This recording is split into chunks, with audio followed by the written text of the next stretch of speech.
पिता बोला, बेटा छोड़ दे, ये फेसबुक इंस्टाग्राम ये तुझे रोटी नहीं देने वाली। टप्पू बोला, हाँ पापा, ये मुझे रोटी नहीं देने वाली, पर रोटी बनाने वाली देंगी। पप्पू अपनी पुरानी गर्लफ्रेंड से बोला, मैंने एक फिल्म देखी और उससे मुझे तुम्हारी याद आ गई। लड़की बोली, अच्छा, मैं भी तुम्हें बहुत याद करती हूँ। वैसे कौन सी फिल्म देखी? पप्पू बोला, एक थी डायन। पिता पुत्र से, क्या मैं तुम्हारी पढ़ने में हेल्प करूँ? पुत्र, नहीं पापा, मैं बिना आपकी हेल्प के ही फेल होना चाहता हूँ। पप्पू माँ से बोला, क्या परी आकाश में उड़ती है? माँ पप्पू से, हाँ। पप्पू, तो अपनी कामवाली क्यों नहीं उड़ती? माँ, वो परी नहीं है। पप्पू, पर पापा तो उसे परी कहते हैं। माँ, कोई बात नहीं, कल सुबह उड़ जाएंगी। एक छोटी सी ख्वाहिश, काश कोई हमारे पास भी आता और हमसे कहता, ये लो ब्लैंक चेक और निकल जाओ मेरी बेटी की जिंदगी से। पिता पुत्र से, परीक्षा निकट है, तुमको रात दिन पढ़ना चाहिए। पुत्र पिता से, जी रात को तो मैं सोता हूँ। पिता, जागा करो। पुत्र, आप तो कहते हैं रात को तो उल्लू जागा करता है।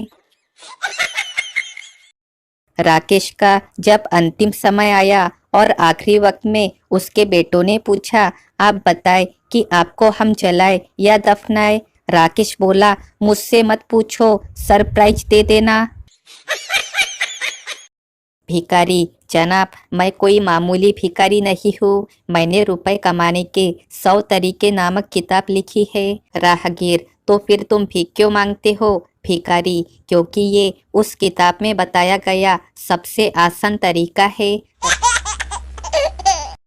पत्नी की दृष्टि में पति कब तक परमेश्वर रहता है? उस समय तक जब उसे दूसरी पुजारिनों का पता नहीं चलता। जली को आग कहते हैं, बुझी को राख कहते हैं। जिसका मिस कॉल देखते ही जल्दी घर आना पड़ जाए, उसे बाप कहते हैं। रिपोर्टर बोला, आप जब भी शादी करेंगी आपके पति का नाम जरूर बड़ा होगा। सोनाक्षी सिन्हा बोली, क्यों? रिपोर्टर, क्योंकि जिसकी बीवी मोटी उसका भी बड़ा नाम है। चित्रकार बोला, सर मैडम की ऐसी तस्वीर बनाऊंगा जो बोल उठेंगी। पतिदेव बोला, नहीं बनवानी बे, पहले ही तो इसकी इतनी किचकिच खत्म नहीं होती, तस्वीर भी बोलेगी तो कहाँ जाऊंगा मैं। पिताजी बेटे पप्पू से, तुम अपनी क्लास में सबसे पीछे क्यों हो? पप्पू पिता से, इससे क्या फर्क पड़ता है, आगे और पीछे वाले को एक सा ही पढ़ाया जाता है। इस दुनिया में सबसे लाचार, बेचारा, पीड़ित और शोषित प्राणी वो है जिसकी गर्लफ्रेंड उससे रिचार्ज करवाने के बाद भी उसको मिस कॉल ही देती है।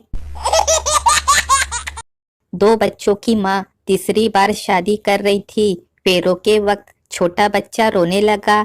बहुत कोशिश की पर उसका रोना बंद नहीं हुआ। तंग आकर माँ बोली, चुप हो जा, वरना अगली शादी में लेकर नहीं जाऊंगी। बच्चा चुप, पर नया पति बेहोश। लड़की बोली, मैं शादी के बाद तुम्हारे सब दुख बांट लूंगी। लड़का बोला, पर मैं दुखी कहाँ हूँ? लड़की बोली, मैं शादी के बाद की बात कर रही हूँ। लड़का बेहोश। भिखारी पिंकी से, मैडम 1 रुपए दे दो। पिंकी, शर्म नहीं आती? इतने स्मार्ट, खूबसूरत, हैंडसम, जवान लड़के हो और भीख मांगते हो। भिखारी खुश होकर बोला, ठीक है, तो फिर अपना मोबाइल नंबर ही दे दो। लड़का बोला, मैं कल तुम्हारे घर गया, लगता है हमारी शादी होना बहुत मुश्किल है। लड़की बोली, क्यों, क्या हुआ? पापा से मिले? लड़का, नहीं, तुम्हारी बहन से मिला, तुमसे भी सुंदर है यार। प्रेमिका बोली, तुम तो बस काम में लगे रहते हो, मेरी तो परवाह ही नहीं करते। प्रेमी बोला, एक बात तुम गौर से सुन लो, प्यार करने वाले किसी की परवाह नहीं करते। कोई काम न आने वाले बेवकूफ दोस्त। मैं, हेलो भाई, क्या हाल है? दोस्त, मस्त भाई, तू सुना? मैं, यार एक काम था। दोस्त, हाँ तो कर ले, बाद में बात कर लियो। लड़की बोली, क्या तुम मुझे बेहद प्यार करते हो? पप्पू बोला, हाँ प्रिय, मैं तुम्हारे लिए जान दे सकता हूँ।